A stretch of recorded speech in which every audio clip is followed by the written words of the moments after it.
हम्म। हल्ला मत करो।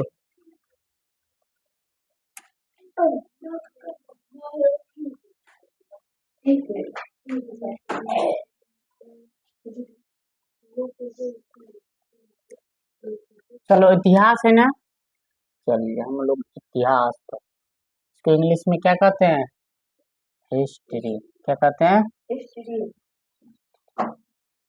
हिस्ट्री में से वो काम करते हैं स्टोरी को, स्टोरी निकालो तो ये हुआ स्टोरी। स्टोरी में क्या होता है? कहानी। तो इतिहास एक कहानी के तौर पर यदि समझिएगा तब अच्छा। ये जो समझिएगा कि ये जो समझिएगा कि ऐसे करेंगे ये सब तो फिर गड़बड़ बात है। इतिहास एक स्टोरी है, कहानी है, इसके आधार पर समझना है। हर आदमी ये समझ लेता है रटते रटते तबाह हो जाता है। खूब रटा, अशोक का बाप का नाम ये था, बेटा का नाम ये हुआ, ये सब क्या जरूरी है उतना रटा? कोई जरूरी नहीं। पहले ये समझ ले कि इतिहास इस काल के मानव पढ़े लिखे हुआ करते थे, पर आगे इतिहास काल का नहीं, ना तो पढ़ना जानता था ना तो लिखना। इसके बाद आगे कभी कोई इसके बाद आगे चले आते थे। इस काल के मानव पढ़ना लिखना जानता था तो लिखना जानता था। क्या जानते थे? लिखना। लिखना ठीक। इन पढ़ना, अरे हम लोग नहीं पढ़ पाए उसके लिपि को। वो जो लिखा वो तो पढ़ लिया, हम लोग नहीं पढ़ पाए। पढ़े हैं तो जब वे लिखा तो लिखित साक्ष्य मिला है। क्या मिला है? लिखित साक्ष्य। ठीक ठीक, लिखित साक्ष्य ठीक। क्या है? लिखित साक्ष्य मिला है, लेकिन उनके द्वारा जो भी लिपि लिखी गई उसे हम पढ़ नहीं पाए। और इसके अंदर कौन कौन चीज को रखते हैं? कौन इतिहास के किस किस कालखंड को और किस किस चीज को? तो सिंधु सभ्यता को पहले हम लोग किसको रखते हैं? सिंधु सभ्यता, हड़प्पा सभ्यता, हड़प्पा सभ्यता और कांसा युग किसको रखते हैं? कांसा युग। इन सब को रखते हैं, इन सभ्यता इनके अंदर। फिर ऐतिहासिक काल को पढ़े थे तो ऐतिहासिक काल को कितने भाग में आते थे? प्राचीन इतिहास, मध्य इतिहास, आधुनिक इतिहास। तो कभी ये मत भूलिएगा इतिहास के तीनों को भाग होते हैं। कितने भाग? तीन। ठीक है ना? ये मत समझिए कभी भी हम लोग ऐसे करके नहीं पढ़ना है कि इतिहास को प्राचीन काल, मध्यकाल, आधुनिक काल ऐसे करके नहीं पढ़ेंगे। इतिहास को यहाँ से पढ़ेंगे, प्राग ऐतिहासिक काल, पूरा पाषाण काल पढ़ चुके हैं, मध्य पाषाण काल भी पढ़ चुके हैं, नव पाषाण काल भी पढ़ चुके हैं। और पाषाण काल का मतलब जिस काल के मानव केवल पत्थर के औजार बनाया करता था। किसके औजार बनाया करता था? पूरा पाषाण काल के आदमी की सबसे बड़ी उपलब्धि क्या थी? हाँ, सबसे बड़ी उपलब्धि क्या थी वो? आग की खोज। सही बोली। क्या थी? आग की खोज। इसके बाद आइए मध्य पाषाण काल का आदमी का सबसे मुख्य कार्य क्या था? अलामत करिए। मध्य पाषाण काल में यदि आते हैं तो उस काल के मानव के सबसे अहमियत कार्य क्या था? इम्पोर्टेंट। तो अंतिम संस्कार, जैसे अभी मरते हैं ना, 4 आदमी कंधा पे ले जाकर के शमशान घाट में जला देते हैं। हम लोग को नदी है तो नदी को शमशान घाट बना ले, जहाँ नहीं है ना वहाँ कुछ एरिया को कवरेज करके कुछ ऐसे मरुभूमि को जहाँ कुछ ना उगता हो उस भूमि को कब्रिस्तान बना देते हैं। कब्रिस्तान का मतलब ही होता है, या शमशान का मतलब कि जहाँ मुर्दों को दफनाया जाए। क्या किया जाए? मुर्दों को दफनाया जाए। जीवन में माथा में ये मत लगाना हमको कि 4 आदमी ने क्या कहेगा। अंतिम चरण में 4 आदमी आपको क्या बोलेगा जानते हैं? जब कंधे पर लोड करेंगे तो हिंदू धर्म और संस्कृति के हिसाब से यही बोलेगा कि राम नाम सत्य है। एक राम नाम ही सत्य है, बाकी सब क्या है? झूठ है। और उससे भी सत्य यह है बाबू कि मृत्यु अटल सत्य है, जिसे कोई टाल नहीं सकते हैं। टाल सकते हैं हम? आप किसी से नहीं टलाता है मृत्यु। एक इंसान ऐसे ऐसे मत करो। एक जगह बैठ एक आदमी हुआ माइकल जैक्सन, जो चाहा कि हम जिंदा बहुत दिन तक रहेंगे, जिसके लिए बहुत सारे उपाय किए, बाद में कभी पढ़ाएंगे, लेकिन अंतिम चरण में सबसे कम आयु में ही मारा गया, मर गया। वो इतना डॉक्टरी सर्जरी करा लिया था जिससे दिक्कत हो गया था उसको। तो मध्य पाषाण काल के आदमी क्या किया? अंतिम संस्कार। इस काल के आदमी आग की खोज। अब नव पाषाण काल के आदमी की सबसे बड़ी उपलब्धि क्या था? पहिया का आविष्कार और घड़ा। क्या बनाए ये लोग? पहिया और घड़ा। अब कोई जो पूछेगा बताइए कि किस आदमी ने आग की खोज की, तो नाम बताओगे? अरे नाम है, काल है कि उस काल के बहुत में ही आग की खोज हुई थी, नाम नहीं है। किसी मूर्खों ने पढ़ा दिया था किसी बच्ची को इतिहास पढ़ाते वक्त कि फलाना आदमी ने आग की खोज की थी, नाम नहीं है, ये गलत बात है। आग की खोज करके उस समय का आदमी जब न लिखना जानता था न पढ़ना, तो नाम क्या अपना नामाकरण करेंगे? कर पाएंगे? हो पाएगा नामाकरण? वही एक शिशु के समान वो लोग रहते थे। केवल शिशु का क्या है? शिशु छोटा बच्चा है, उसे क्या है? केवल पेट भरना है। क्या? पेट भरना है। एक बार जब छोटे बच्चे रोते होंगे, भूख उक लगता होगा तो खूब उकनता होगा, रोता होगा। और जब ये उसको आज के माँ, आज का माँ भी जो है ना, माँ कहने की लायक नहीं बन रही है। बच्चे को अपना स्तन का दूध ना पिला करके डब्बा वाला दूध पिलाना स्टार्ट करा दिया। होता है ना गाँव घर में ऐसा? क्यों होता है? कम एज में शादी करना, हेल्थ उल्थ नहीं सही रहना, ये सारी जानकारियां होना चाहिए, इसी कारण ऐसा होता है। माँ कहने लायक भी माने कि माँ का मतलब होता है कि अपने बच्चे को पालना, कहाँ पाल पाती।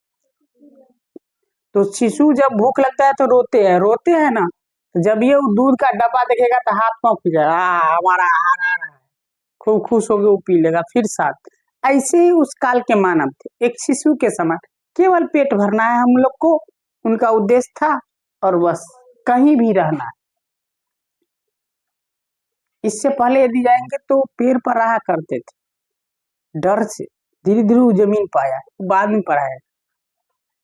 कभी पढ़ाएंगे गहरी से नाम, इससे भी पीछे चलेंगे हम लोग, ब्रह्मांड के बारे में और मानव जाति की उत्पत्ति के बारे में पढ़ेंगे उस दिन समय। तो आदि ऐतिहासिक काल समझिए, इसमें लिखित साक्ष्य मिला, लेकिन उस साक्ष्य को हम लोग पढ़ पाए? हम आप में से अभी तक कोई नहीं पढ़ पाए। पढ़ पाए हैं? नहीं पढ़। इस काल में लिखित साक्ष्य मिला, और इसके लिखित साक्ष्य हम लोग पढ़ भी पाए। क्या कर पाए? पढ़ भी पाए। तो ये काल ठीक ठाक है हम लोग के लिए। इस काल में प्राचीन काल, मध्यकाल, आधुनिक काल, नेहरू काल और विश्व इतिहास को पढ़ते हैं। इसके बाद आइए, इसमें क्या क्या लिख दिए हम कि इस काल के जानकारी का स्रोत पूरा तात्विक साक्ष्य है। पूरा तात्विक का अर्थ होता है कि जमीन के अंदर से खुदाई में मिली हुई वस्तुएं या चीजें, जो जमीन के अंदर से खुदाई में मिला ना। एक बात बताए, जमीन के अंदर अगर हम खोदेंगे जो कुछ भी मिलेगा वो पूरा साक्ष्य रहेगा ना कि भाई ये है। कहीं कहीं देखते होंगे कि खुदाई के समय बहुत बड़ा मूर्ति निकलता है, तो कहता भगवान ने निकला, भगवान ने नहीं निकला है। उस समय लोग मूर्ति को पूजा करते थे। अब कोई आपदा आई या लड़ाई हुई जिस कारण वो मूर्ति जमीन के अंदर चला गया। अब राजा राजा में लड़ाई, मंदिर टूट गए। अब मंदिर कोई नहीं रहा, कोई भी नहीं रहने के बाद क्या होगा? जमीन के अंदर ही धस जाएगा ना। धस गया, कभी खुदाई होता है तो निकलता है। तो हम लोग उसको, हमारा जो धर्म का जो धर्म के प्रति आस्था है, उस आस्था के प्रति हम लोग क्या करते हैं? उसे पूजना स्टार्ट कर देते हैं। ऐसे पूजिए, लेकिन पूजते वक्त ये भी याद रखिए कि अपने धर्म के ही केवल अच्छा मत बोलिए। संसार में सारे धर्म अच्छे हैं, इतना अच्छा भी, इतना धर्म के प्रति पागला बावला भी नहीं हो जाना है कि केवल राम ही अच्छा है, रहीम नहीं अच्छा है, बुद्ध नहीं अच्छा है। बुद्ध जैसा तो आदमी हुआ ही नहीं। बुद्ध ऐसा है कि किसी को दंड नहीं करते थे, सुधारे देते थे। क्या करते थे? ऐसा उसके अंदर ज्ञान भरते थे ना कि वो सुधर जाते थे। क्या होते थे? सुधर जाते थे। बुद्ध पढ़ाएंगे बुद्ध के बारे में। हाय, अब चलिए इसमें सिंधु सभ्यता को रखते हैं। तो अब चलते, सिंधु सभ्यता क्यों बोले? तो सिंधु नदी के तट पर मिली हुई ये सभ्यता थी। कहाँ मिली?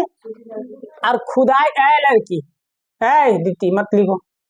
सिंधु नदी के तट पर से, तट पर मिली इसकी जानकारी, और इसकी जो जानकारी की खुदैया जो हुई, देखिए यह सभ्यता सिंधु नदी के तट पर मिली थी, और इसकी जानकारी की जो स्रोत मिली कहाँ से मिली, तो हड़प्पा से पहली खुदाई स्टार्ट हुई। कहाँ से हुई? हड़प्पा से। कहाँ से हुई थी? हड़प्पा से पहली खुदाई हुई।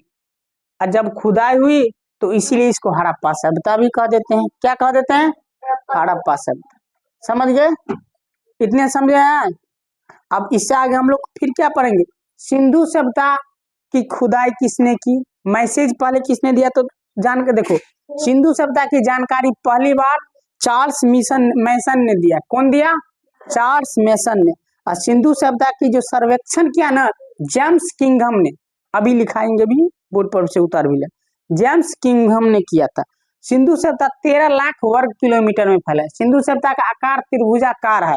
सिंधु सभ्यता की पहली खुदाई दयाराम साहनी ने की थी। पूछेगा कि सिंधु सभ्यता की जानकारी किसने दी, तो चार्ल्स मैसन ने। किसने दिया? चार्ल्स मैसन ने।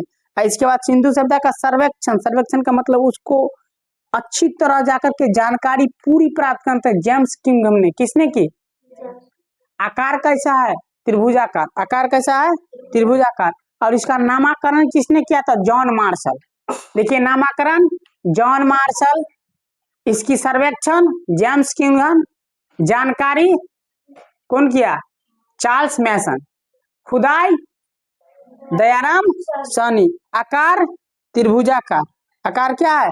त्रिभुजाकार। इतना हो गया, ये उतार लीजिए आराम से। इसके बाद हम लिखा देते हैं इससे आगे, जैसे अभी बोले ना कि खुदाई किसने की, ये सब सारी चीज बता देते हैं। उतारिए।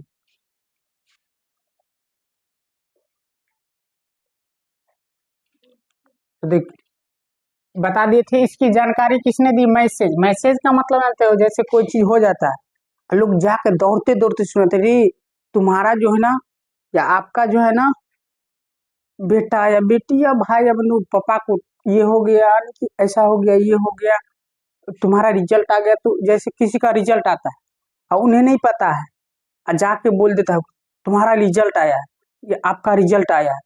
तो जानकारी किसने दी? जो बुझा के बोला, उसे ही मैसेज कहते हैं। क्या बोलते हैं? मैसेज। तो मैसेज किसने दिया? तो चार्ल्स मैसन ने। किसने दिया? और इसका सर्वेक्षण जो किया वो किया था जेम्स कनिंघम। किसने किया था? James Cunningham. क्या नाम याद रखेंगे? James Cunningham.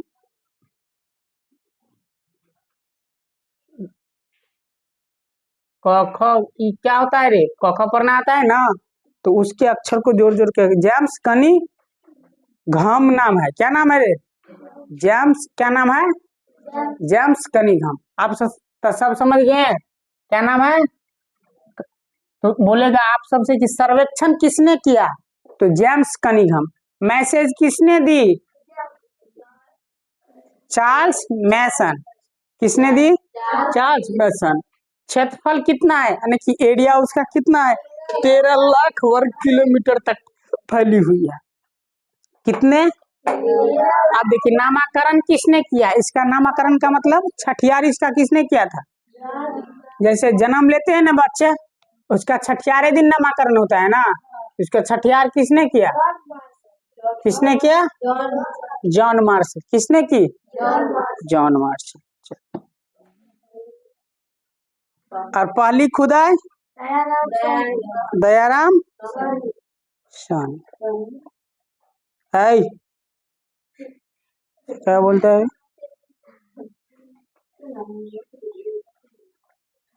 किसने की थी? दयाराम साहनी। ठीक है।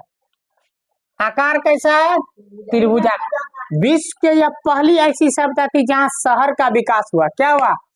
जैसे अभी देखते हैं ना शहर, दिल्ली, मुंबई, कोलकाता, मुजफ्फरपुर, पटना, दरभंगा, अगर बिहार में है तो मुजफ्फरपुर, पटना, दरभंगा, मधुबनी, ये सब जो शहर है ना, इनकी ऐसे ही शहर का जो विकास हुआ, ये पहली ऐसी सभ्यता थी जो शहरीकरण थी। पूछेगा कि विश्व की पहली कौन ऐसी सभ्यता है जो शहरीकरण है, तो सिंधु सभ्यता। कौन सभ्यता है? बहुत सारे सभ्यता है। मिस्र की सभ्यता पढ़ेंगे, बेबीलोन की सभ्यता पढ़ेंगे, इसके मेसोपोटामिया के सभ्यता पढ़ेंगे, सब सभ्यता पढ़ेंगे इसी में, इतिहास में। लेकिन हमारी जो सभ्यता है, जिस सभ्यता में हम लोग का लरण विकास हुआ, सिंधु सभ्यता में, उसमें क्या है, ये पहली ऐसी सभ्यता थी जहां शहर का विकास हुआ था। क्या हुआ था? अब समझे? चलिए, आकार कैसा हो गया? त्रिभुजाकार। इसकी खुदाई जो हुआ ना 1921 ईस्वी में हुई थी। कितने में? 21 ईस्वी में। खुदाई कब हुई थी? 1921 ईस्वी में। दयाराम साहनी ने की थी। किसने की थी? दयाराम साहनी। और खुदाई कब हुई थी? 1921 ईस्वी में। खुदाई कब हुई?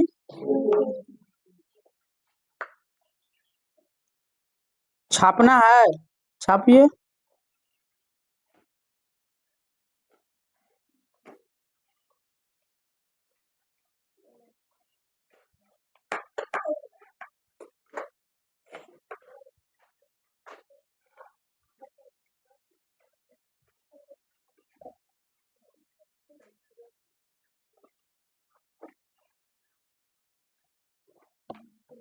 चलिए, हो गया। इससे आगे इतिहास अगला दिन पढ़ेंगे।